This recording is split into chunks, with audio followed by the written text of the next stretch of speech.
أعوذ بالله من الشيطان الرجيم.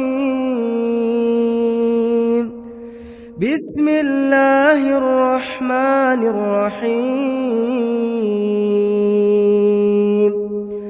القارعة ما القارعة وما أدراك ما القارعة يوم يكون الناس كالفراش المبثوث وتكون الجبال كالعهن المنفوش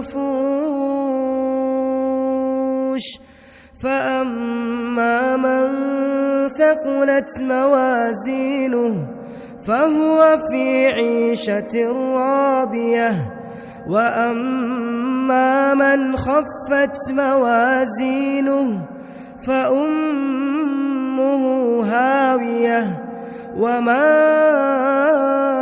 أدراك ما هي نار حامية.